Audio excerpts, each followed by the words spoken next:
What a bully! Scott Arfield! He's been threatening that recently, and all the Burnley players run to the Darwin end. Burnley win the next ball. Here's Sir Rory now. On the outside, decent. Barnes! He got it! Ashley Barnes with it! What a cross from Sir Rory! And there was Ashley Barnes! And Burnley leading the derby. Knocks it quickly. Finds Benson in space at the byline. Can Burnley get a goal here? Back for Brownell. Saved by the keeper! Burnley won it to the end! That is magnificent! They deserve that! On it by Paul Patella. On for a hat-trick. He's got it! Hat-trick for Nathan Teller! Oh, he's on fire at the minute! 3-0 Burnley! It's Nathan Teller's day! And Burnley are 3 up here. Fantastic derby. Here's Benson. Can he go on the outside? Comes inside. Top shot. Oh, the goal! Manuel Benson once more! That is top class! Burnley have done it! Fantastic! Clarets deserve the championship title. They've been the best side throughout the campaign. Burnley have won the second tier. What a fantastic achievement. The players have been magnificent.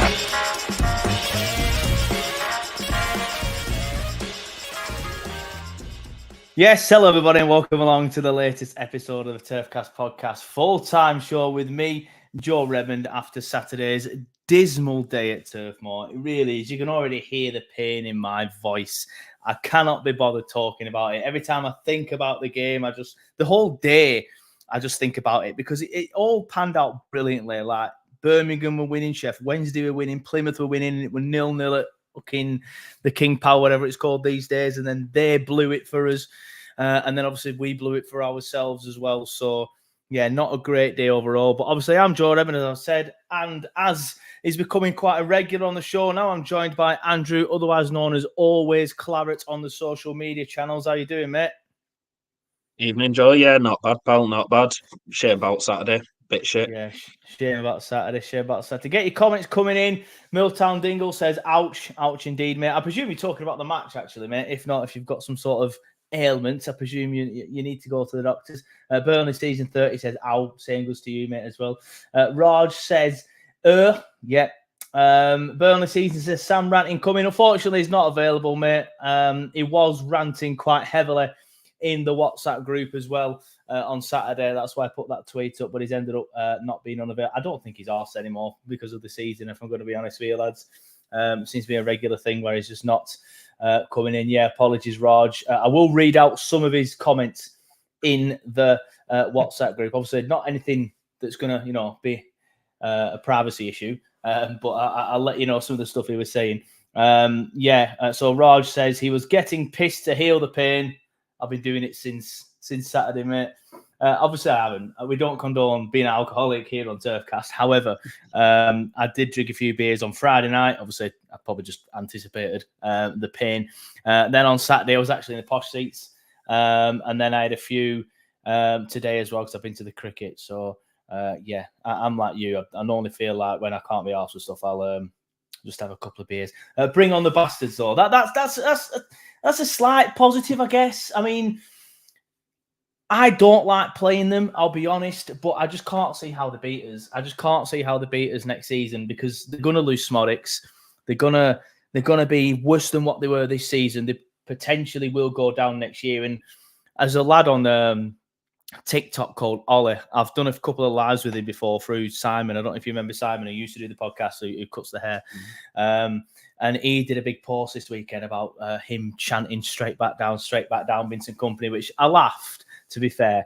But then I just remember thinking, like, when we're chanting straight back up, Vincent Kompany, and they're going down, that's going to hit like crack, that, isn't it? Like that's going to be really interesting. Joe ranting instead, you know what I mean, mate? I'm more of a measured kind of guy. Who knows though? Martin says, evening guys, evening Martin, hope you well. Ginger Ellis says, evening guys, evening Ginger. Looking forward to some of your comments today, mate. Leo Caldecott says, at least some of us have padded seats to cushion our frustration on Saturday. I already mentioned it, mate. Yeah. Massive shout out before I do keep getting grief for that. A massive shout out to Casual Minds Matter, who, by the way, they've sent me a couple of packages. I might open one later on stream, to be fair. Casual Minds Matter, they were the match ball sponsors on Saturday. Andrew knows all about them. Andrew sometimes wears some of their gear on his stuff as well. They are a mental health charity for people struggling, obviously, with mental health in the town centre. They were the match ball sponsors. They invited me down to be their guest on Saturday. So, at least I could watch it with a beer in hand, whereas everybody else was probably getting a bit frustrated. Up the Clarets says, VK just had to tinker with the team again. Just can't help himself, can he? Yeah, trust me, mate. I'll get into that. That's my most frustrating thing. Kompany out as soon as possible, says Mick White. Nathan Smith says, good evening, guys. Lee Greenwood says, oops, flash your address. I'll tell you all my address, mate. It's 45 Foster Drive. I don't give a shit. Lee Glover says, hopefully lose Smorix to us. Yeah, 100%. I'd take him every single day of the week. Evening, lads. QPR away it is then. QPR. It's not QPR I'm too bothered about. I've been to Loftus Road a few times. We could potentially be going to Oxford. Are they in the League One playoffs? We could potentially be going to Oxford. Yeah. That'll be fun. My next door neighbour's in it. Is it? Yeah, next door neighbour's an Oxford fan, so that's mad. That's mad. But yeah, anyway, Andrew, thank you for coming on the show. How are you doing, mate? Yeah, not bad, mate. Yeah, we've got there, haven't we? It's nearly done season, so I'm feeling a bit more positive when in 2 weeks' time, I think. Yeah, I think obviously me and you do the fan reactions, and we get one sent in, or got one this week sent in by Chris as well. He said the main overriding emotion he felt was not happiness, but sort of like relief that it is pretty much all over now. I know there's still certain people on Twitter that are having a go at me saying, oh, we're not down yet. Well, you post more positive things yet, but let's be fair, we are down. We're not going to beat Spurs and then Forest and then hope that Forest lose both their games and Luton lose both their games. It's just not going to happen. So are you kind of relieved as well at the same time? Obviously frustrated that it has ended like this, but relieved at the same time that it's looking like it's over. Honestly, mate, I'm probably try and be as positive as I can. Like, even at half time on Saturday, I was like, if we get a goal early on in this second half, we can always keep going forward. And, if we get one early on, then there's a chance of 2 goals back. And then, we've only got one left to do. And, even I'm accepting it's done now. We ain't beating Spurs. We crumble under pressure. We've crumbled under pressure all season. So even if we do manage to get it to the last game of the season, I think we might struggle against Forest. But it's just waiting for this points deduction with Forest. Once that's done and it's nailed in the coffin, completely over, then we just think about next season, which until it's officially confirmed, can't do it. But just relieved it's over. Relieved.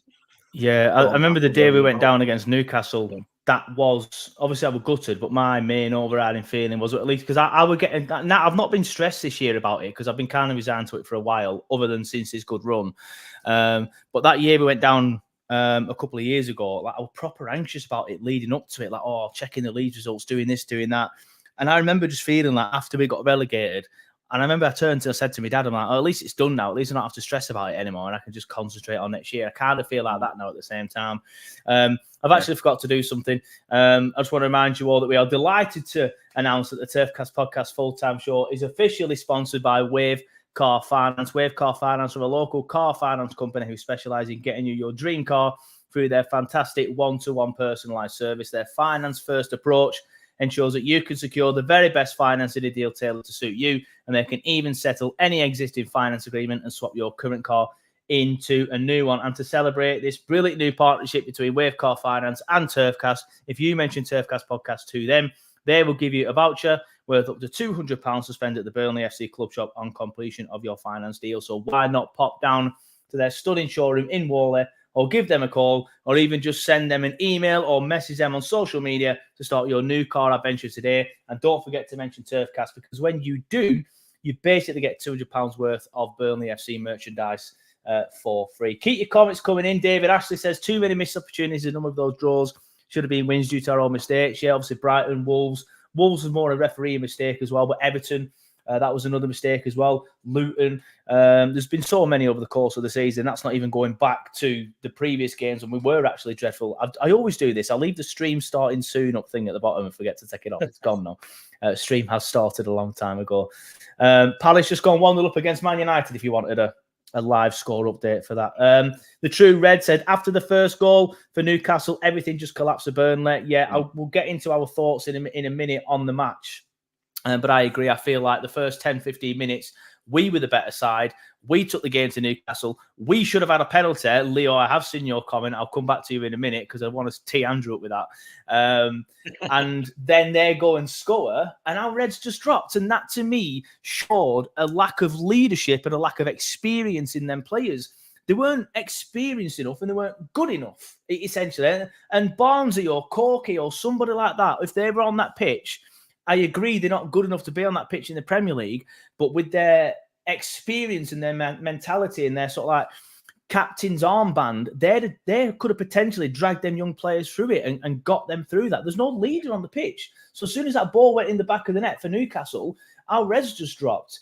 Lee Greenwood said, we had no manager and no plan 2 years ago. That's why we're all nervous about relegation. Yeah, I'm not going to get into it too much now, Lee, but I agree with that. I feel like we are in a better position now than when we went down 2 years ago. But we'll see. We might end up selling a lot more people. Who knows?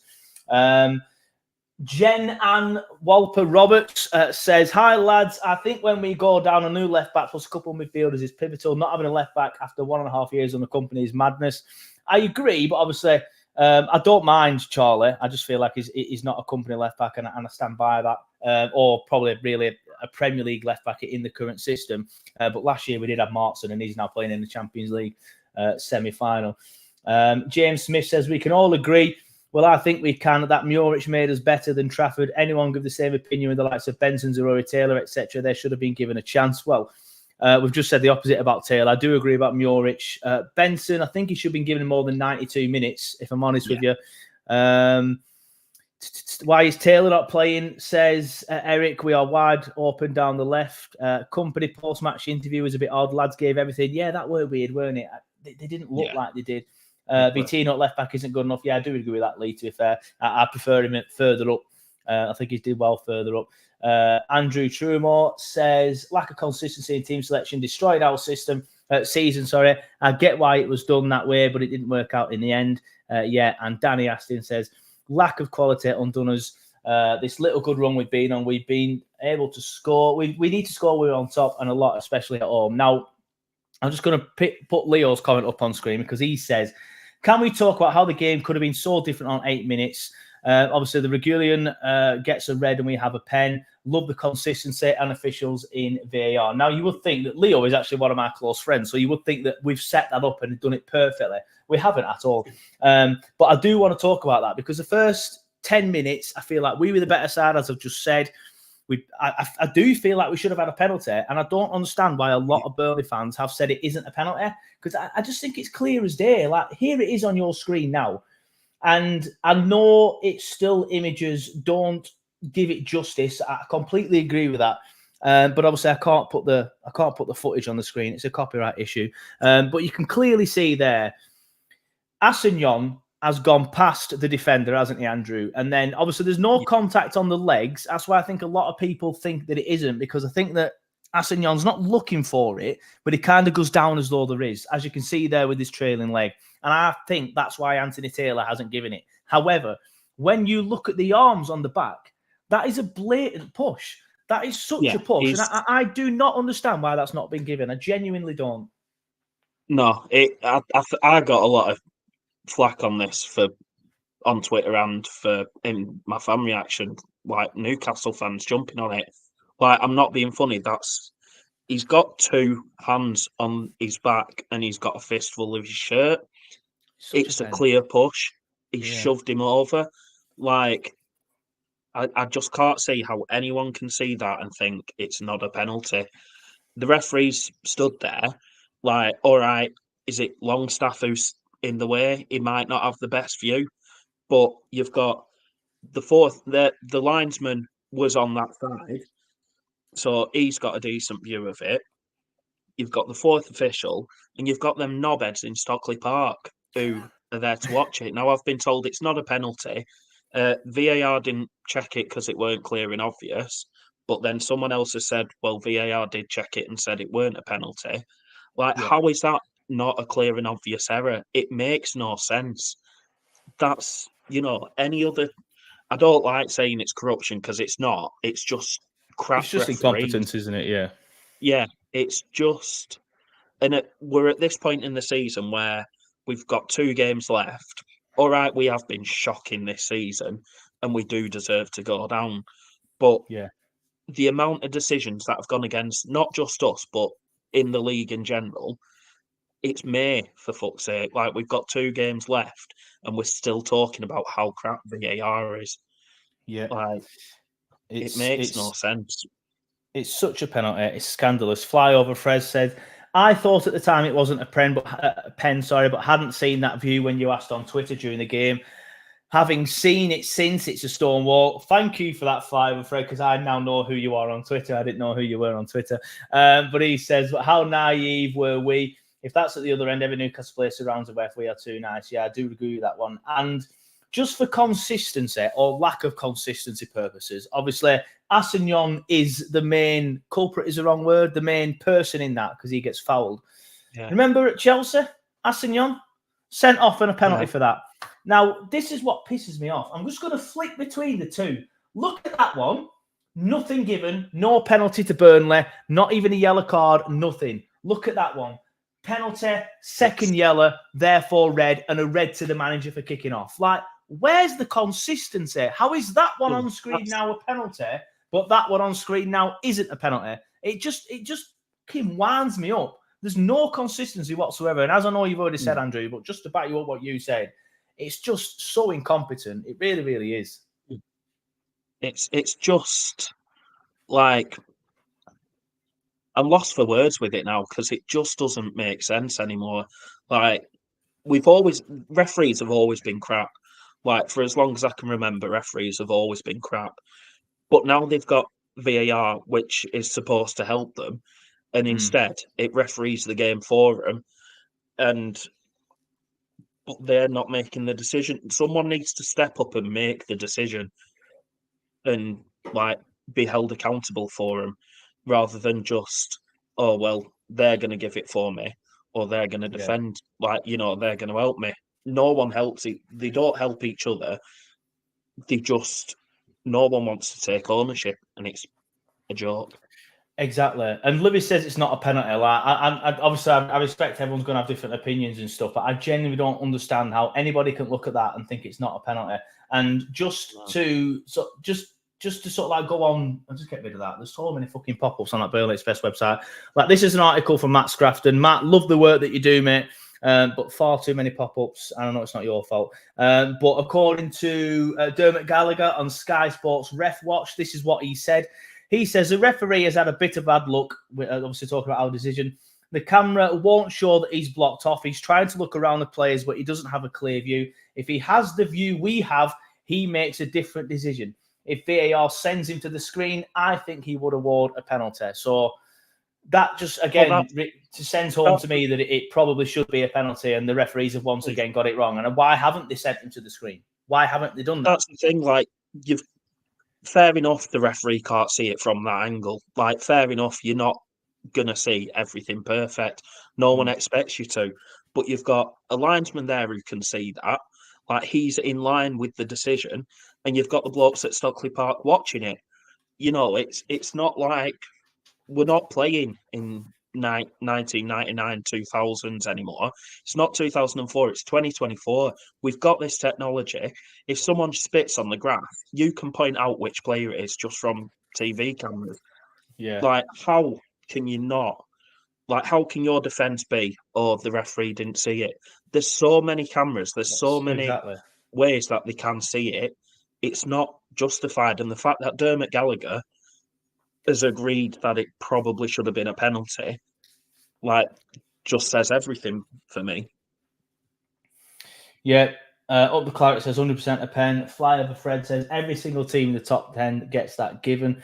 David Ashley says, what happens telling us what's going on with VAR? No big screen anymore. They're frightened because did they not put it on the big screen anymore? I think they did, because I remember they might not have put that decision on the penalty, David. But I do remember after Muric saved that penalty, they had a big thing, didn't they, about possible encroachment, and then they just said, "Oh, yeah, but it comes up like 2 minutes after. It comes up 2 minutes after. It's like after Muric saved that penalty, me and Mrs. were sat there going, "What's the delay for?" And I said, "They're checking it." I didn't realise what it were for. To be fair, at first, and then it's it just done with VAR. Yeah, honestly, well, I'm done with it as well. But yeah, silver linings and all that. Like, I'm not one to sit here and pretend that I'm happy with getting relegated like some people do. Yeah, you may prefer the Championship, but you should always want your team to be at the highest table and play against the better teams. Like, I want Burnley to do as well as they possibly can. I want them to be a Premier League club. I want people to stop thinking of us as little old Burnley. I want them to think of us as an established Premier League football club. Yes, I do prefer the Championship, probably because every time we're in it that we win it. But it's one of them for me. I'll never be happy that we're down. I just want to find the comment. I'm just trying to find the comment, should I say. I've lost it now. But it's not this one from Leo, but he says, if that's given as a pen, the game is completely different. And I don't know if he's pressed send halfway through his sentence there, knowing him, he probably has, the absolute idiot. But there was a comment earlier on. I can't find it. Somebody did say it wouldn't have made a difference. Now, I'll be honest, I know goals change games, but with how easy Newcastle cut us open, I think we'd have scored it and then probably lost 3-1 instead of 4-1 or whatever. You know what I mean? Like, but do you think, Andrew, that's my question, do you think if we get that pen and score it, and then, to be fair, if they get a man sent off, I guess that does change the game as well. But if we get, hypothetically speaking, if we get that pen and score it, do you think it changes the game enough to maybe get us over the line? I do still think we go on to lose it. They cut us open far too easily. So even, I'm not going to pretend that we hold on to that for 85 plus minutes. Yeah. They cut us open far too easy. Maybe we tighten it up at the back a little bit, but we all know Kompany don't do that. We don't defend 1-0 leads. So no, we probably still go on to lose it, but I think we had that penalty decision, and it only took them 10 minutes after that, and they just started cutting us open. Nah, they would have. They'd have still won. Yeah, I agree. I think they'd have still won. Flyover Fred makes a good point. He says, we conceded 30 seconds after Muric saved the pen. We were crap. End of. Yeah, fair enough. David Asher says, the way we were playing, we box them in, you go one up and who knows, like you say, we're made of glass defensively though. Ginger Alley says, Newcastle just too strong for us in every single department. Stop playing Vitinho at left back, for God's sake, says Carl Spark. It's not me making that decision, mate, but I'm going to say I'll pass the message on, but every time I try and talk to Burnley Football Club, they don't answer emails, so I can't pass a message on, unfortunately. Shout out Russell Ball if you're listening. You used to answer emails, but for some reason you've stopped.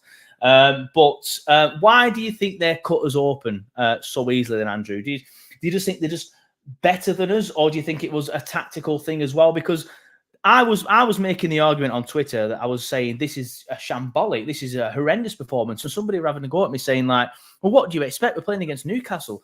And I was like, yeah, this is the same Newcastle that have lost 10 games already this season. They lost at Luton. They're missing Fabian Schär. They're missing Nick Pope. They're missing Joe Linton and Almirion. All right, them latter two came on. They're missing Kieran Trippier. They're missing Botman. Like, this is what? Like, a Newcastle team with all them injuries probably still are slightly better than us, but they're not as better than us as they were on Saturday. They just it's a tactical thing for me as well. They just cut us open far too easily.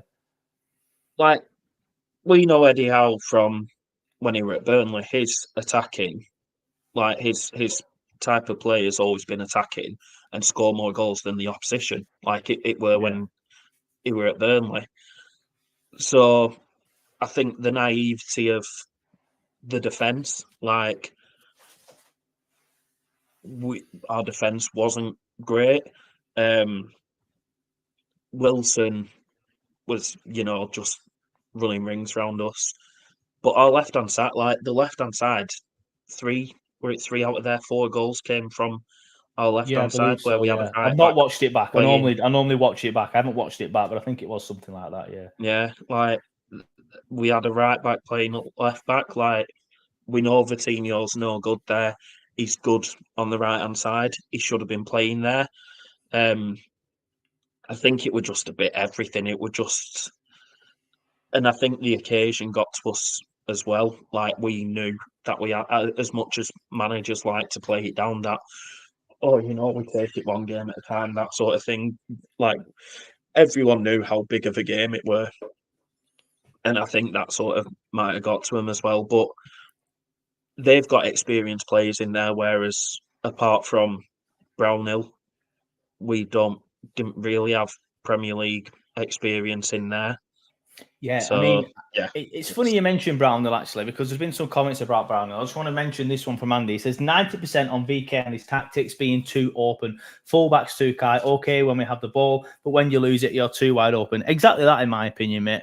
I know some people don't like Rory Jennings, but I actually think he can sometimes talk a lot of sense. And I was listening to him on TalkSport today, and he was talking about Ange Postecoglou and Mikel Arteta, and he was talking about how Mikel Arteta is a pragmatic manager and he will adapt. If, for example, Arsenal are playing Spurs at home, they will attack Spurs because they know they can get at Spurs, or pretty much anybody else, they'll attack them. But when he went to Man City, he defended, and they turned into his exact words? It turned into Diego Simeone, and defended deep and played well. He became a pragmatic manager, whereas Ange Postecoglou will play in the same way pretty much every single time. Yeah. Now, I do think Kompany's a little bit more pragmatic than Ange because he has shown that he can adapt, but he got it completely wrong this weekend. And that's the point as well. Before I do talk about Brownhill, I do want to talk about Kompany's tweaking the tactics, because that brings Brownhill into it slightly. Why has he changed the system when we've done so well for 8 games? We've been at our best with a midfield 2 of Cullen and Sander Berge. Now, I do feel Brownhill is a bit of a scapegoat slightly, because we didn't defend this badly because Brownhill was on the pitch. We defended this badly because of the system, but he's brought in that 3 to have more flowing fullbacks potentially. What do you make of Kompany still tweaking with the team and still tweaking with the system, like with the third to last game of the season, especially when we've done so well for the last 8 games? To be honest, I don't have as much of an issue as everyone else seems to have, because he was doing it last year. It's not something that's new. He tweaked it every game. You couldn't predict his starting 11. He would tweak it and move players around and stuff. So don't overly have an issue with that. It's the actual tweaks that he's making. Brownhill, again, I'm with you. I don't want to scapegoat him because he wasn't, it wasn't just him at the weekend. Everyone was shit.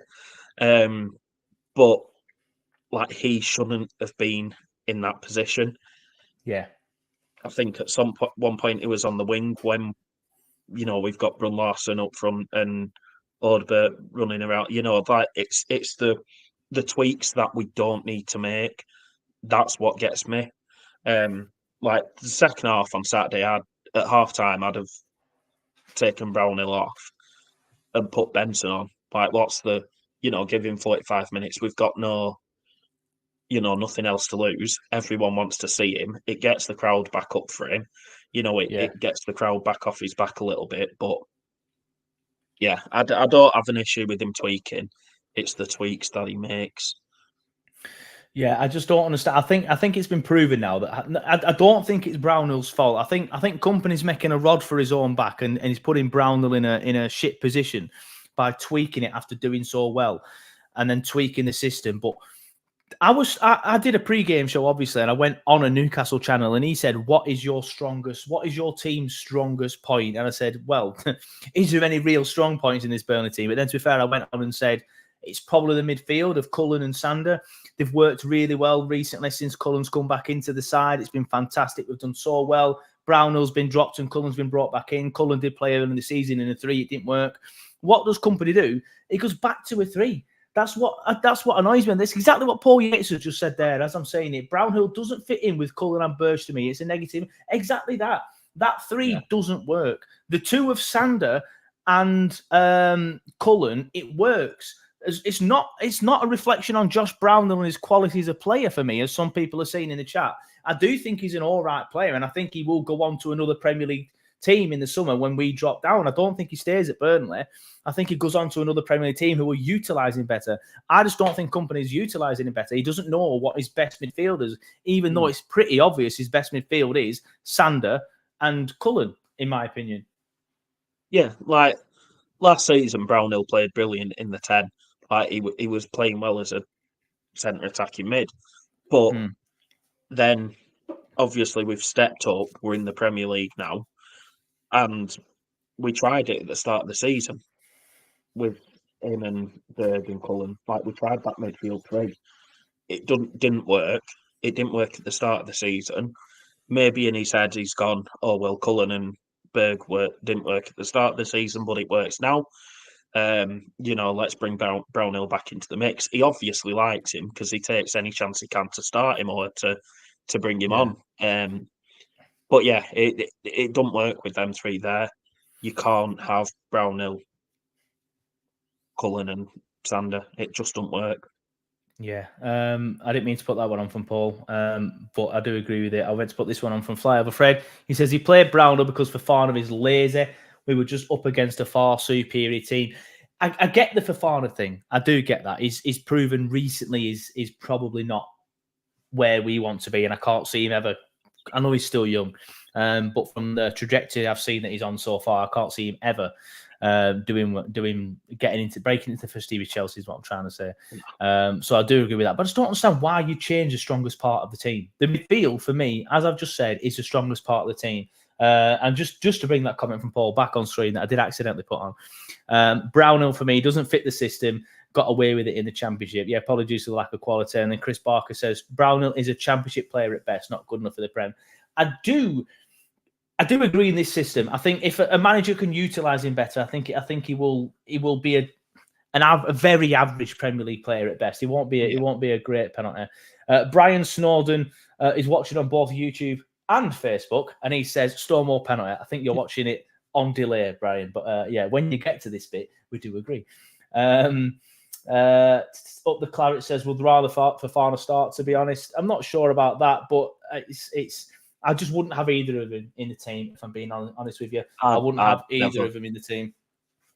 I mean, I don't know if from my fan reaction people can probably tell, but I never want to see Fofana in a Burnley shirt again. At the end of that match, running straight down the tunnel, like the shit that they've all played. All right, fair enough, he's come on off the bench, so he's not been involved as much as the others. But to run straight down the tunnel, I didn't notice it at the time, Yeah, I seen it, and my missus went, "Oh, he's probably gone for a shit." I said, "No, he's done a runner there." And he went live on Instagram pretty much straight away. Well, I say straight away. When I was walking back, and obviously I stayed for a little bit in lounge having a few beers. And he was live on Instagram, and he was live with some randomer. I don't know who it was. I don't think it was a footballer. It may have been. But they were just chatting in French, and he's there with his red hood up, obviously with his Burnley hood, obviously that red training jacket. I just remember thinking, like, why is he live now? We've just been dicked. Why is he live now? And I were going to comment on it, saying, like, what you doing, mate? But then I thought, I can't be arsed. I'll get too much grief for it. I just couldn't be bothered.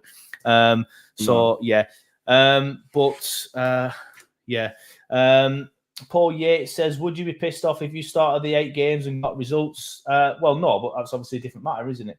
Fofana's been poor, says David Ashley. Gary Davis says, young, naive, experienced, and no strong guidance leadership on the pitch at all. Yeah, you must have missed it earlier, Gary, but I said that at the start of the show. And John Craig Wright says, can see both Brownhill and Taylor at Everton next season. Potentially. Depends if they get this new owner over the line and if Dyche stays. I think with Moyes staying, with Moyes leaving West Ham, he could be the manager at Everton next year potentially, and I don't think he buys any of them. And if this new 7-7 people come in, Everton will be skint, so they might have to get some out of contract players. Yeah, but I don't think Brownhill's at Burnley next year. no matter what league we're in. To be honest with you. Any positives, Andrew, to take from the game? I thought Muric played relatively well. I don't think any of the goals were his fault. I saw someone whinge on Twitter saying, get Trafford back in the team. I just think that was just someone being an idiot. Obviously, saved the penalty. Was unlucky with the first goal. Obviously, he did save it originally, but it just fell straight to Wilson. Assignon played relatively well, but he did give the ball away for either the third or the fourth. He's good at going forward, but not great defensively, in my opinion, with Assignon.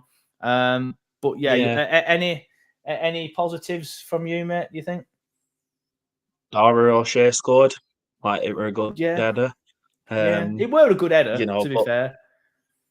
Yeah. I thought Muric played well. It's weird because I always think Muric played well attacking, like giving up, creating chances and stuff, but his passing weren't as good as it has been. But you can't expect everything from him. He's not going to be perfect every game. Like you say, Assignon did well going forward. Apart from that, I don't really. Yeah, it was nice to see Amdouni on the pitch again for a little bit. It was, and you know what? Someone was saying earlier, I'd rather Fofana start. I'd have started Amdouni. I know he's not been great this season before people dive on me, but I thought he came on against United and played quite well. And I just felt like that probably could have been a different, but then it depends where he plays him. But I would have rather had Amdouni on there, is what I'm trying to say. Put my teeth back in than Brownhill, because I felt like he'd earned it.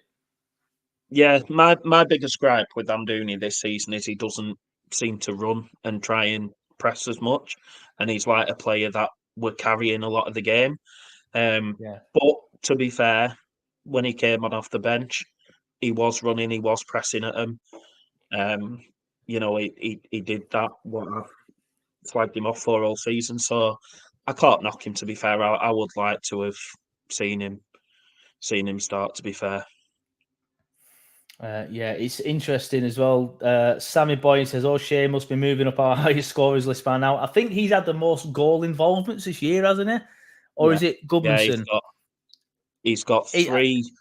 Has he got 3 goals and like 4 or 5 assists or something? Honestly, it might be worth looking at that. I don't know if Solent's in the chat. I don't think he likes us anymore, Solent, because we're too negative for him now. But he likes the stat as well. Lee Greenwood says, I'm doing his a bit greedy. Sometimes need to pass instead of blazing over the bar. Yeah, but at least I do agree with that. But at least he's trying to make things happen. Like, nobody on Saturday was trying to make anything happen. And when he came on against Man United again, he was trying to make things happen.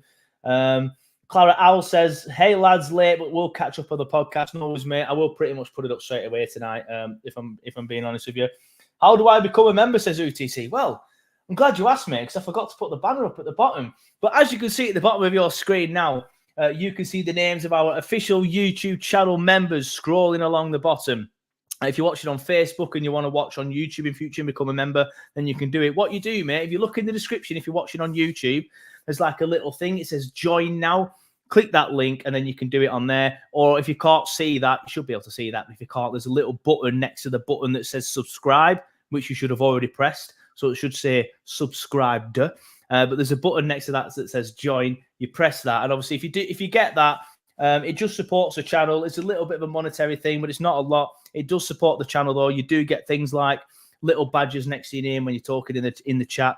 You do get early release of pre-game shows. And next year, we're going to try and take the podcast to the next level and have more shows. Probably not daily shows, but maybe like 3 or 4 a week rather than just the 2 a week that we do now. So, and then maybe one of them might be just for members only. So we'll see. I haven't decided exactly what I'm going to do with it yet, but I'm glad you asked, mate, because that gave me a perfect chance to put that one. And AJ Clarets says he can't seem to become one either. Well, if like I said, lads, if you want to message me on Twitter, I can show you officially. But there is a join button underneath, and if you can't see that in the description on the channel, underneath the video, it does say become a member or join now or something like that. I can't remember exactly what it says. But there are ways of doing it. So, if you can't figure out how to do it, lads, and you really want to do, just drop me a message on Twitter or Facebook, whatever you like to use. And we will go from there. Brian Snowden has put, in the chat that it is 2-0 to Crystal Palace. So again, if you do like a live score reaction, we can give you that here on TurfCast. Well, Andrew, obviously, I think the next debate, I normally put the league table up and say, oh, can we? But I think a lot of us are going to agree that that's the end of that. A lot of us are going to agree that we can't. I'm not going to put the league table in again because it's depressing. I don't want to look at it again. But are you of the feeling that we are down now, dead and buried? Yeah, I think it's a hell of a long shot. Like, if nothing changes with these points deduction at Forest anyway, it's a hell of a long shot for us to get anything this weekend at Spurs. Stranger things have happened, so it's potential, but I think it's done. We've just got the Championship to look forward to now. It's that there's nothing left to fight for. The only thing I'd like to do is I'd like to finish 18th rather than 19th. Because we obviously get a little bit more money for that. So yeah, I'd like to do that, but yeah, it's done now. Yeah, I completely agree. I've had a few bits of not abuse, but a few people sort of like saying, "Oh, you can't be saying stuff like that when you've got such a big channel." It's negative, but at the end of the day, we need to beat Spurs at Spurs and then Forest at home. And we all know, even if we do beat Spurs at Spurs, because they have lost 4 in a row, which means nothing for Burnley, then the pressure will be back on again if Forest lose to Chelsea and we have to play against Forest with pressure on us. And I feel like as soon as the pressure's on us, then that's when we absolutely fucking bottle it every single time. And I feel like with Chris Wood as well, not that I think he's amazing, but with Chris Wood as well playing and him being really good in the air and we're not very good in the air, I just think it's pretty obvious that they'll exploit that and they'll score a couple of goals. Yeah. But yeah, I completely agree. I think we're dead and buried. Andrew Trumore says basically, yes. I can't see the button either, says up the Clarets. And I did see it earlier from AJ Claret. You must have blocked us. I swear I can't see it. It's definitely there, mate. I'll tell you what I'll do. I'll prove it to you. And obviously, I haven't blocked you, else you won't be able to comment on the channel. But look there. If you go on there, you can see it there next to join. Yes, I know it says subscribed. I have subscribed to my own channel. Of course I have. Why wouldn't I? But if you look there, that's on the fan reaction video that I did. It just says join underneath there. And in the description, you see the description underneath it where it says hashtag Burnley FC, hashtag Burnley, hashtag NUFC. It says become a member of the channel. There's a link there. Just click that. I can't tell you anymore, lads. You can lead a horse to water and all that, but you can't make it drink. If you can't do it by now, mate, then I'm not sure what I can do. Yeah, it's back to the depression. It's obviously not a very good position to be in, and Newcastle was dreadful and Saturday was dreadful, and obviously we got one earlier in the chat, and it's just to go back to Andrew. He says, "Oh, it's Turmore, not Trumore." That was ages ago when I tripped over your name, mate. I didn't realise at the time I'd said it wrong. Again, you must be watching on a delay or you paused it. Yeah. Anyway, there's somebody said at the start of the show, Kompany out. Where do you stand on the Kompany out thing? And get your comments in. Are you Kompany in or Kompany out? Because I understand why people would be frustrated with him at the weekend, because I do feel the defeat was on him again. And I said that in my fan reaction, tinkering with it and changing it when you don't need to. But let's look at the bigger picture again. I always say this. Let's look at the bigger picture. He and Alan and everyone associated with the club got it so right last time in the Championship. When you are obviously going to be playing in the Championship again next season, why would you change it? Why would you completely start again from square one? Let's go into the Championship season with a manager we know can do it, with a chairman and a background team, that we know can do it, and then go again, and then probably win the league again, fingers crossed, depending on who we keep and who we sell and what we bring in. But there's nothing to me that suggests that this current team at Burnley FC, whether it be the chairman, the directors, the manager, the assistant manager, or their team around them, the recruitment team, would get it wrong this time when they got it right last time. I completely understand why people are frustrated, but I don't see the logic in sacking him now, honestly. I really, really don't. No, I'm still Kompany in. I think we give him 10 to 15 games next season. If we're starting, to look like we're dipping down towards the bottom of the league, then maybe questions are asked. But I remember Neil saying on here months ago, how depressing it is and how crap it is. And I think Sam said, the argument, I don't know if it was Sam or Neil, but the argument of who do you get in to replace him? Well, that's not our job. That's not our job. That's I completely understand why people want him gone. Me and my dad have this argument every weekend because my dad wants him gone, even after the run of games that we'd been on. And I asked him why, and he said, because we're in this position because of him. So I still think it's time for him to go. But, we've signed these players, and a lot of these players that we've signed on 5-year deals, and they've signed because they want to play. At the end of the day, Wilson Odebert didn't sign to play for Burnley Football Club. He signed to play for Vincent Kompany. Assignon didn't sign. These lads hadn't heard of Burnley, or if they had, they didn't know what sort of team we were. They've heard of Vincent Kompany. They've come to learn under Vincent Kompany. And if we sack him, does that mess the whole dressing room up? Does that change the whole relationship in there as well? Yeah, that is a good argument, I think, that. Season. Give him a chance into next season. If we're still doing poor, then is it last season was a fluke? Or, if we start doing well, if we go and piss the Championship now, how many people are going to, regret what they've said this season about sacking him? I wanted Dyche sacked. After the first 6 months of Sean Dyche, I wanted him gone because I was bored of him. I hated the football. We weren't getting results. And now he's the best manager I've seen in my lifetime. Give him a chance. We're not Watford. We're not this club that sacks the manager. We've got to give them the chance. Dyche got us back up first time. Give Kompany the same chance. Yeah, I completely agree. Gary Davis does say, though, however, criminal how that Championship winning squad has been dismantled and never given a chance in the Premier League. Brian Snowden says, are we able to keep Assignon but Kompany in for me? If we go down, Assignon leaves. If we stay up, Assignon stays. So he's gone. I think we probably could buy him, but there's no obligation of anything in to buy. Whereas with Esteve, there's an obligation to buy no matter what league we're in. Harry says, be daft to get rid of him now. Stephen Berry says, in no question. Graham Jennings, good to see you, mate. You don't get too many lives, obviously, through the time difference, so really happy to see you in, mate. He says, Kompany in. Paul Yates says, first 10 games next season. I agree with that. That's what Andrew just said.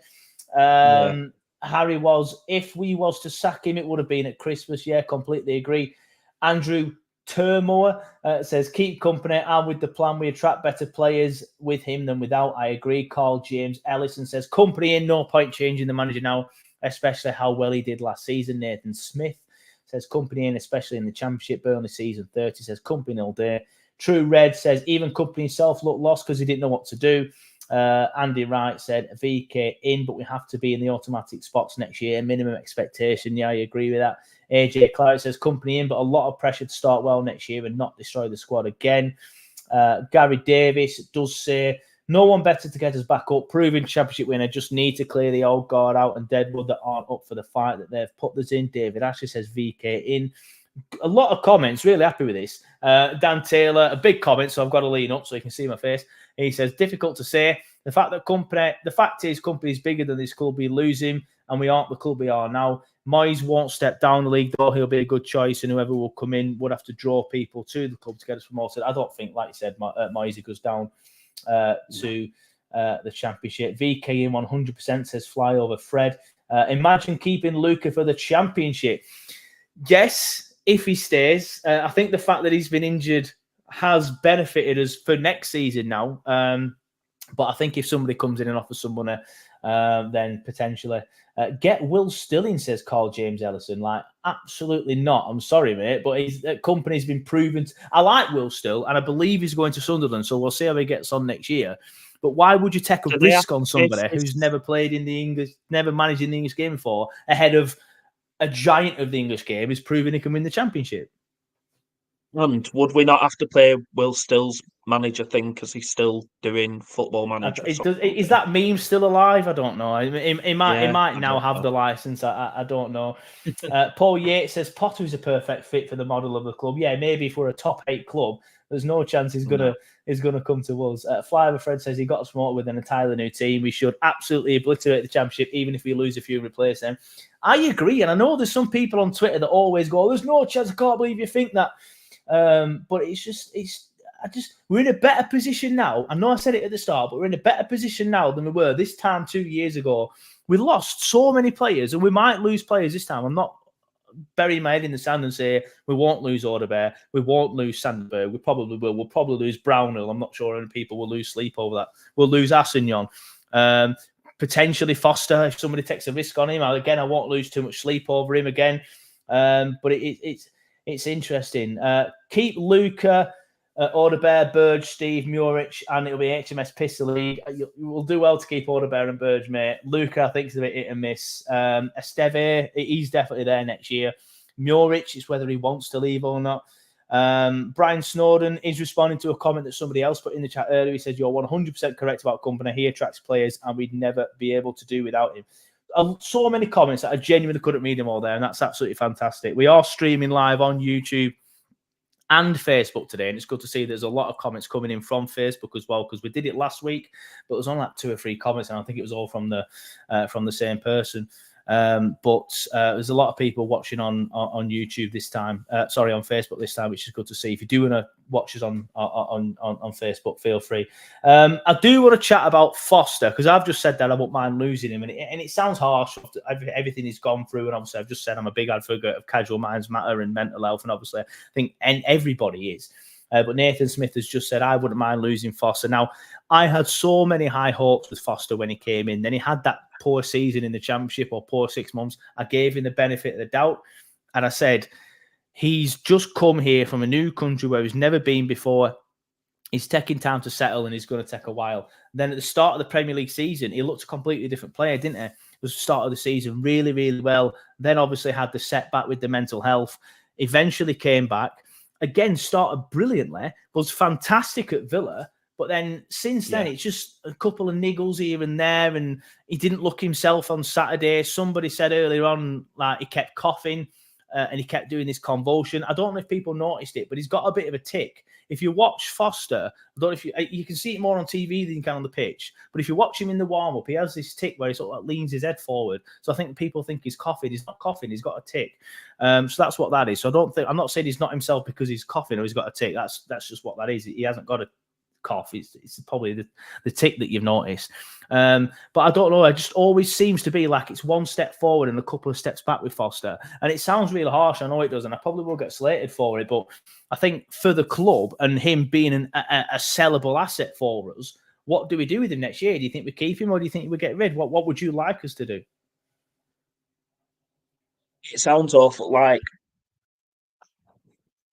I almost agree with you, because, like, as someone, obviously, like, I struggle with my mental health, like, anyway, and where I were like a year ago, like, fair play to the lad for coming out and speaking about it, and playing football in front of 20,000 people, because I know that I couldn't do that where I were this time last year. So obviously we don't know what's going on inside his head. I still don't think he's 100% better. I'm not certain. I agree with that. I don't think he's there yet. There's going to be moments where he's going to have good days and bad days. Like, that's going to happen. And I'd like us to keep him, and I'd like us to, stick by him and help him develop and him help us, and, vice versa. But at the same time, it's a business, and we can't be paying players just to be there. Do you know what I mean? Like, as much as I would like us to stick by him and help him through it, I think if there's any chance of us winning, coming back up next year, we need at least another striker if we are going to keep him. Like, we need someone who we can rely on, and he can be the almost like we've had with J-Rod this year, where he's there, he's on the bench, we play him for a little bit, we bring it, and help him get through whatever he's going through. But yeah, I'd like us to keep him just purely. He's always going to get a good reception when he comes back to turf. I'd love to keep him. Yeah. But we need someone to replace him if he's not going to be 100% all the time. I just comment on screen there from Claret Owl says, take emotion out of it, it isn't good enough. And that's what I'm trying to say. Yes, it sounds harsh with me saying what I'm saying, but take all the apathy out of it. Like, yes, we all resonate with what he's gone through and feel sorry for him and want him to get better and want him to do well for us, but maybe he's just not. Maybe he doesn't like the culture. Yeah. Maybe he's not settled in England and he never will. Like, again, the only person that's ever going to know this is him himself. So yeah, it's interesting. Somebody comment earlier saying, I can't find it now, but I found a different comment I could put up. Ginger Alley says, J-Rod in or out? And now I thought this would be a good one to ask you because I know you're a big fan of him. But someone did comment earlier saying, I don't see why we haven't tried him yet if Foster's not doing well. But again, Jay's like closer to my age and he is to, the prime footballer age, and I'm getting on a bit now. I love Jay. He's been a legend for the club. I don't see why he's not getting any minutes. I would like to see him get a few more minutes than he is doing. But probably starting him in the Premier League in 2024 might be a little bit, he's past it, in my opinion. I don't see how we should be starting him in 2024, but he probably would do better than what Foster's been doing for the last few weeks. He'll put the effort in. That's like on Saturday, Kompany's come out and said that, they put the 100% in, they were running their legs off, and they weren't. But at the end of the day, J-Rod's he's watched us since he was a little kid. He's always been always been a Burnley fan. His dad still lives up the road. They're all still involved in Burnley. Yeah. If you were given the chance to get on that pitch on Saturday, you'd ran your legs off. I know I would have done. So seeing him sat there on the bench when we're playing shit, he'd have had that fight. We said there was no leader, there was no one there to grab the game by the scruff of the neck. A Burnley fan would have done that, and the fact we've got one on the bench. But at the same time, I get it. He's 35 in July or something. Again, same with Foster. As much as I love J-Rod, and I think I put a picture on Twitter last week being I hope he gets one more year. The amount of people who came back to me being why? It's my heart that's saying I want him to stay. I know that he's 35. He's not Ronaldo. He's not Messi. He can't do it at this age. I'd still like to see him. I'd still like us to keep him. And if we are down by the last game of the season and we're not going to keep him, I'd like us to acknowledge him and give him them, them minutes on the last day. But he's not quite there. But I thought this about Barnes at the start of last season, him not being good. And, Barnes left last year as a legend when we got relegated and most people wanted him gone. So, it'd be interesting, but I'd like to keep him just because it's J-Rod. I think again, it's one of them things, isn't it? When you take emotion out, it's probably a case of we'd all agree that it's probably time for him to go, but we all want to keep him because it's J-Rod and he's a Burnley lad. But it's funny you mentioned that as well, because I remember last year when we played Blackburn at home, we've got to endure that again next year. I say endure it like we didn't dick them 3-0 and they hardly touched the ball, but there's always that chance. They've sat back and shithouse Leeds and Leicester over the last 6 weeks. There's a chance they could do a similar thing to us. I don't think they will, but we'll see. we'll see. But I remember when J-Rod missed that match because obviously he pulled out for injury. And I remember being gutted when Barnes started. I'm like, salt team sheet. I'm like, no, not Barnes. Fucking hell. We need a proper, like, pragmatic striker. Someone who's going to run at them. And obviously, Barnes got 2 goals and was absolutely fantastic. And again, but that makes another point about Jay. Like, he was picking up injuries this time 18 months ago. Yeah. And now he's 18 months older. Probably is time to let him go, I think, at the end of the year, unfortunately. I think we'll all regret seeing him leave and we'd all love him. And I don't know if he's been here long enough to have a testimonial. I don't think he has he? Probably has over the 2 spells, but not individually in this spell. He should do anyway. Yeah, potentially. Mark Stanley makes a good point. He says Barnes is the same age as J-Rod. That's mad, considering he looks about 40 years older.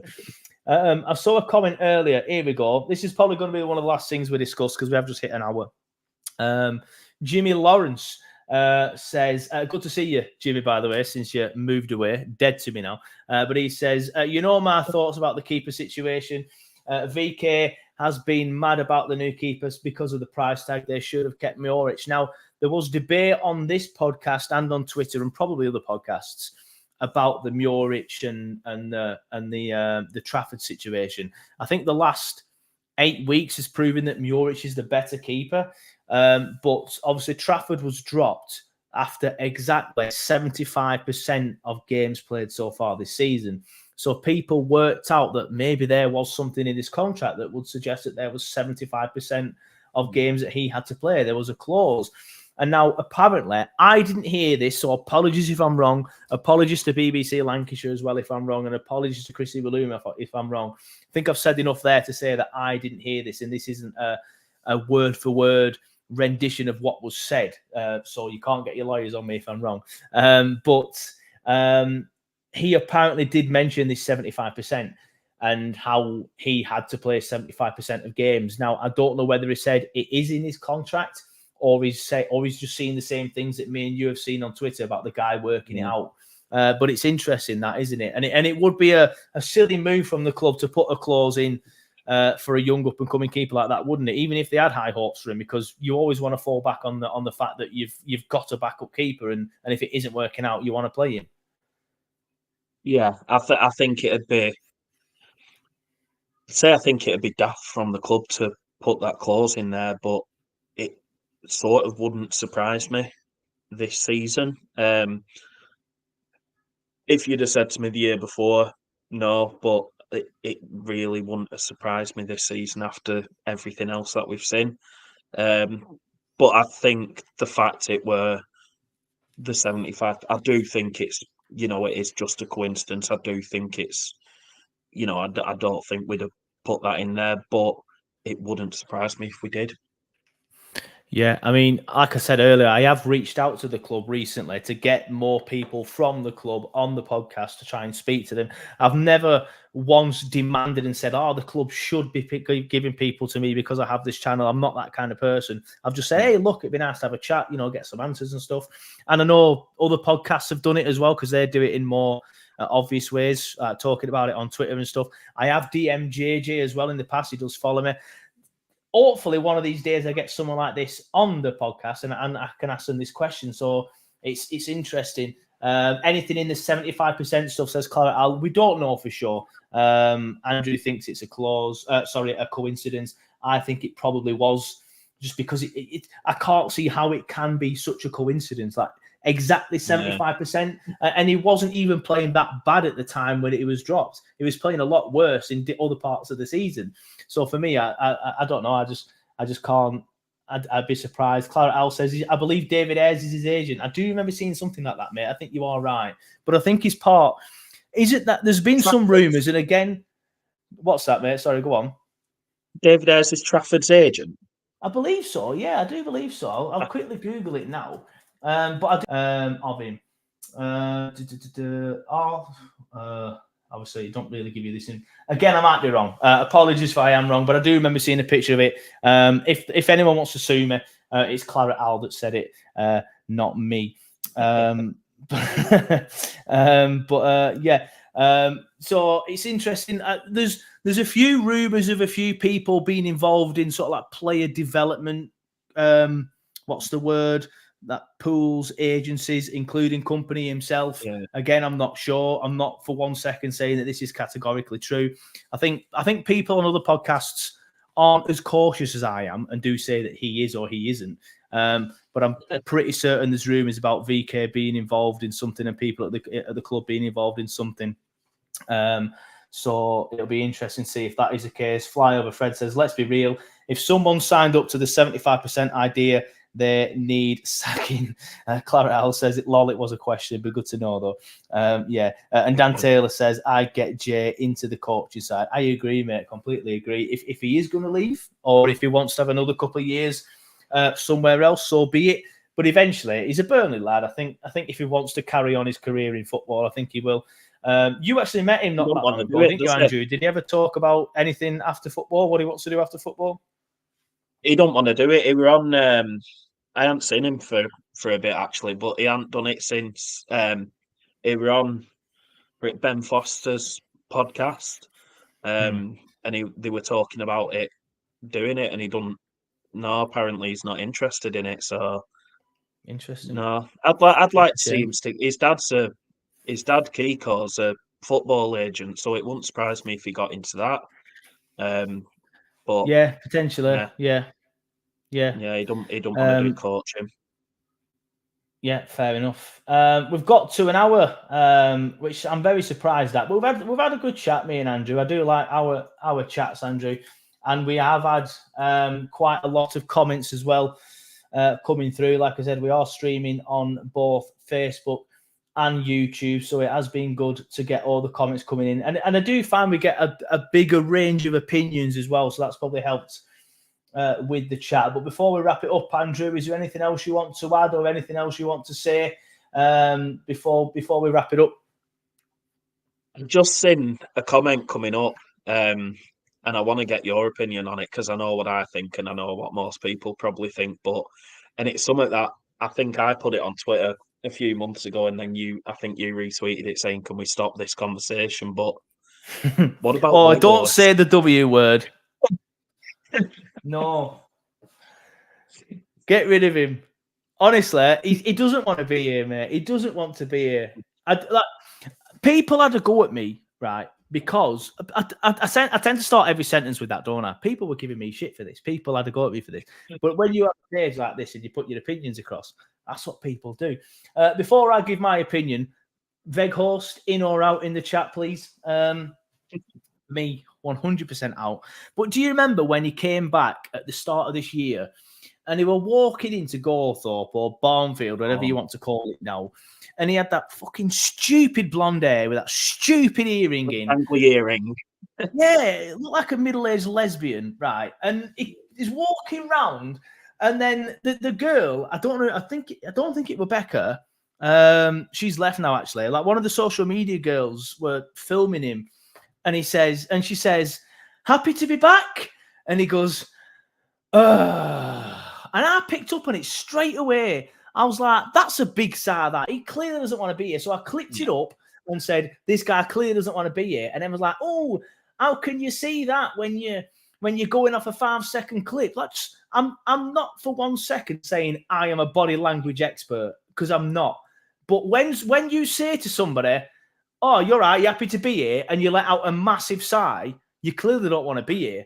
For me, it's obvious he doesn't want to be at this club. He doesn't want to be here. He doesn't like the club. He might not like the Premier League. He might not like English football.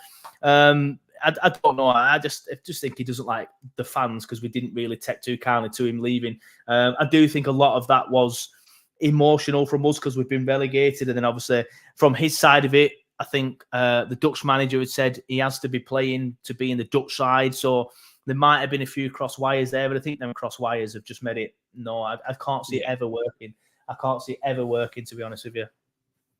No, I can't.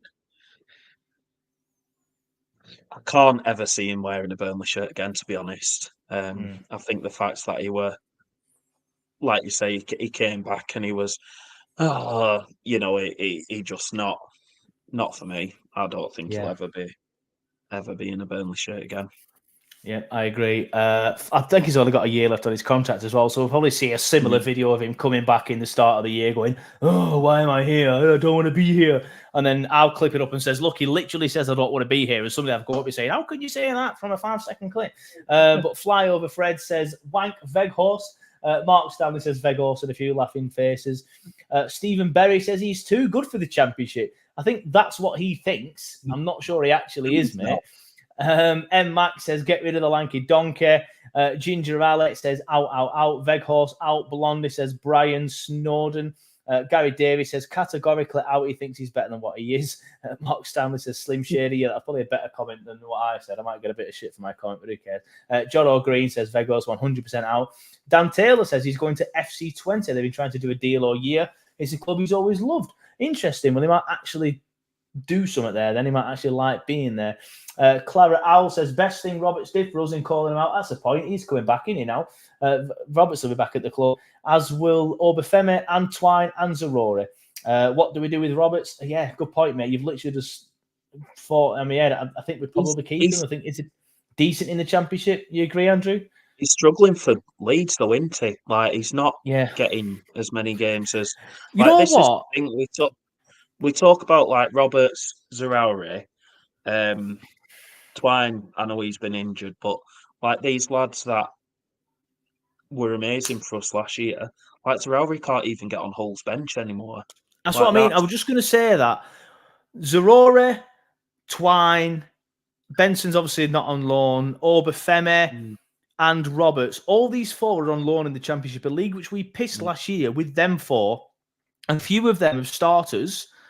Roberts and Zarori starters mainly for the majority of the season. Twine and Obafemi, bit part players. But all four of them have struggled. Yet we dominated the Championship last season with them. Why do you think they've struggled when they dominated it so easy last year with us? Zarauri were rubbish. Not rubbish, but since he came back from World Cup, he weren't exactly...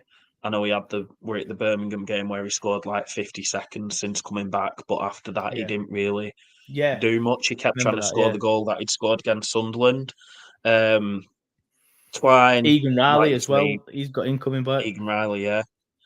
Twine, like you say, he was, he was a free kick specialist, but he were injured most of the season. Obafemi, it was a strange one. I don't even know why. I think we only signed him in January because he was so desperate to come to us in the summer. And I think if we'd have got him in the summer, we probably don't sign maybe Teller. So, I think it was just because we were so desperate to get him in the summer. So we carried on. Who was the other one? We said Benson. I don't know why it's not worked with him. Who was the other one that you said? Oh, Roberts. I don't know. I just think I think with Roberts, he's one of those players you either like him or you don't. Like, there's no... Like, I don't know. He's just a bit of a shithouse, isn't he? Yeah. And I don't know if the Leeds fans haven't quite taken to him or the Leeds manager hasn't quite taken to him like they thought they would. But yeah, it just doesn't seem to be. And to be fair, like, he's not had as much game time this season. Yeah, I agree with that. Did Benson have a bust up with VK, says Brian Snowden? There's been rumours of it, but I've heard nothing confirmed, mate. Like, I don't ever pretend to be ITK at all. I've always said that, but I do sometimes speak to people within the club or who visit the club or who work there and stuff like that. And I've never heard of anything like that. Crystal Palace 3-0, says Connor. So live updates here on TurfCast of the Palace-Manchester United game. Manchester United are getting spanked. But to be fair, what's he called? I can't remember his name. The rat that plays for Man United, the Portuguese lad. What's he called now? Yeah, he's injured. He's injured tonight, isn't he? So yeah, first game he's ever in his career missed for injury. The first game he's ever in his career missed for injury.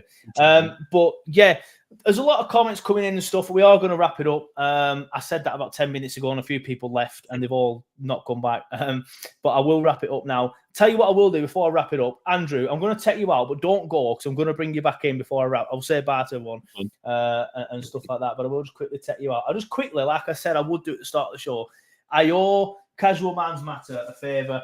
They were fantastic for me at the weekend. So as I've said, I won't flash my address again just in case you're all going to rob me. But they send me 2 bits of gear. You can get like shirts and stuff off Casual Minds Matter. That's their logo. They're a mental health charity in the town centre, in Charter Walk. You can go in there and buy these T-shirts, the Burnley shirts, or this. I know they sell Burnley shirts. These might not be Burnley shirts. Obviously not official Burnley shirts, but shirts about Burnley.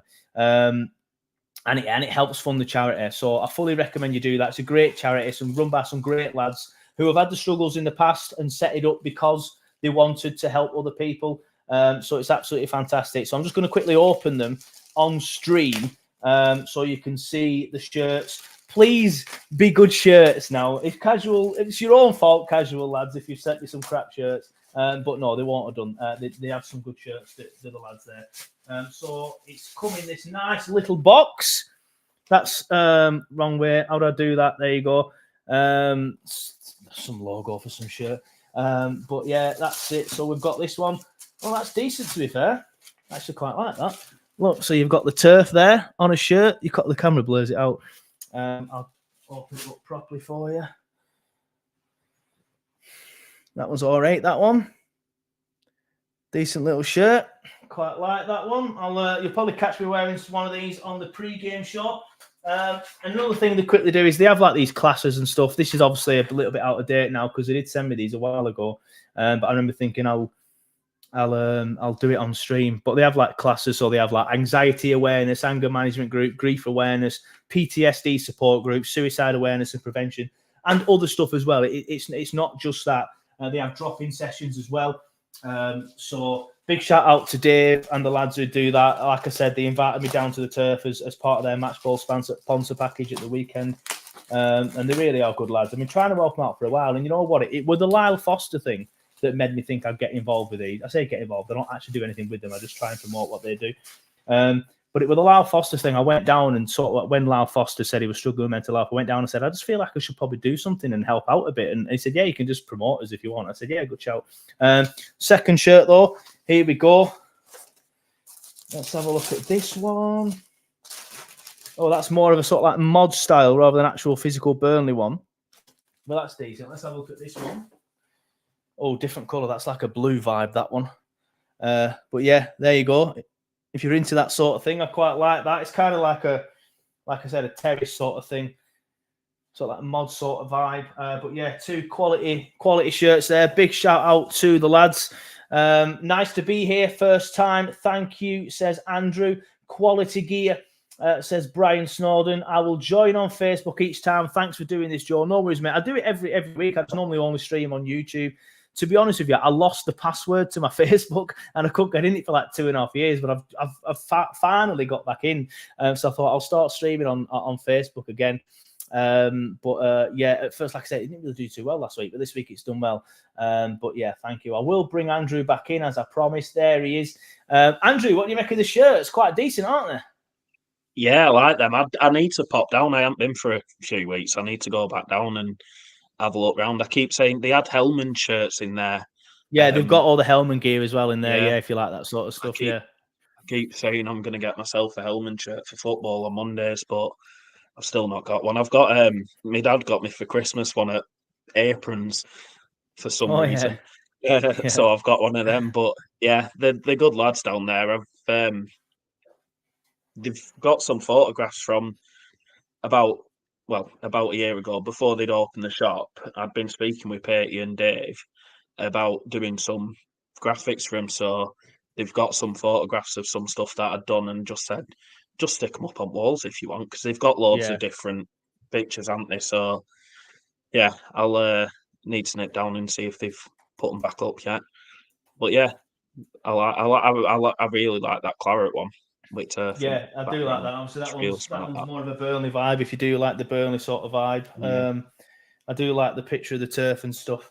It's a nice shirt. Like I said, you'll probably catch me wearing that on the pre-game show. If I manage to get a Tottenham fan, I struggle to get a Newcastle fan, if I'm honest with you.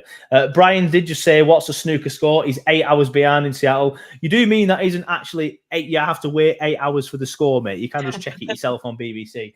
But don't try and put a bet on Brian.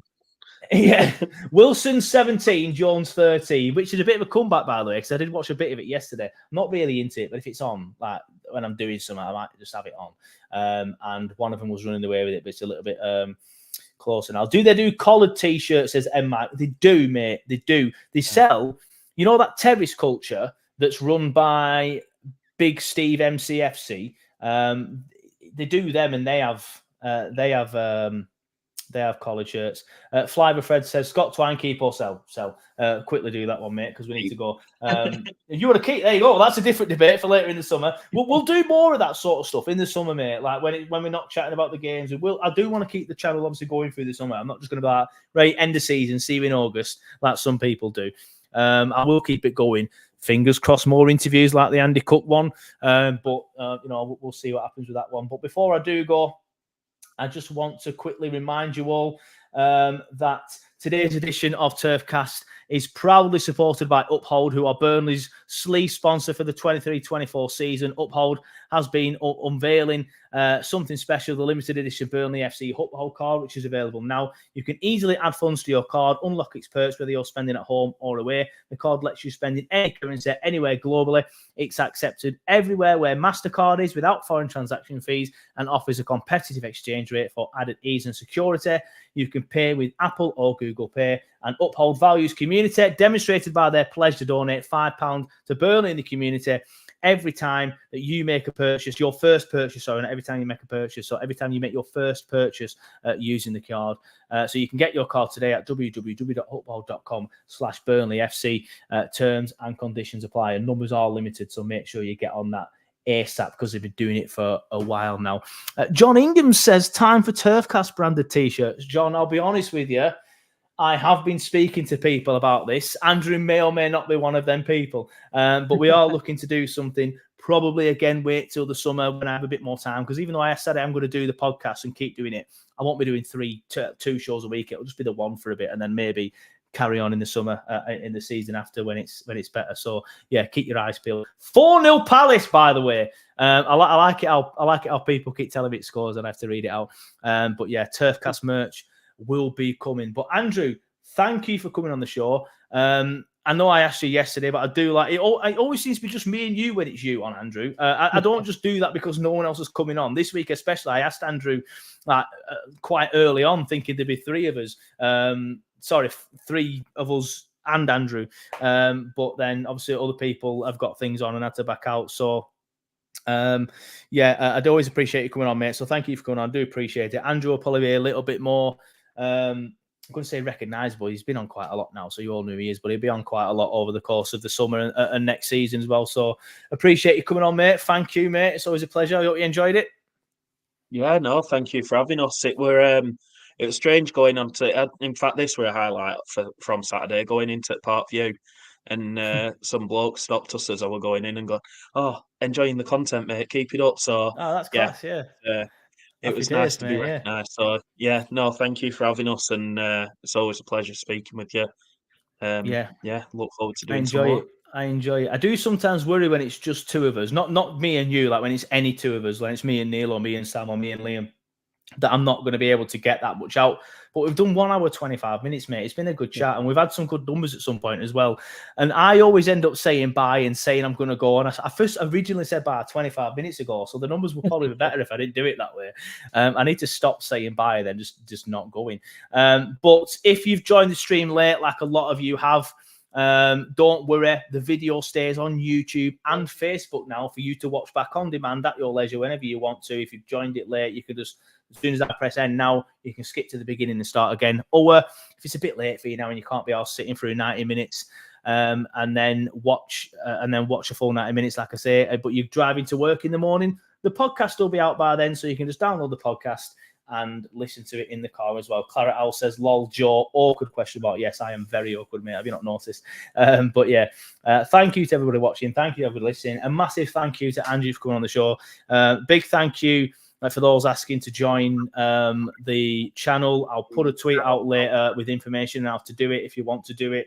And I'll put a post up on Facebook as well. People on Facebook tend to be a bit more angry towards stuff like that. But there's obviously a lot of people, nice people, commenting on the stuff in here. So hopefully it's just them lot. But yeah, thank you to those watching on Facebook as well, because that's still relatively new. So hopefully it becomes bigger and bigger on Facebook as well. But thanks everyone for watching. Thanks everyone for listening. And we will see you for the pre-game show, hopefully landing Wednesday night, potentially Thursday morning. But again, we'll do a full-time show next week, probably once again Monday night. But yeah, thanks for watching. Thanks for listening. And we'll see you next time.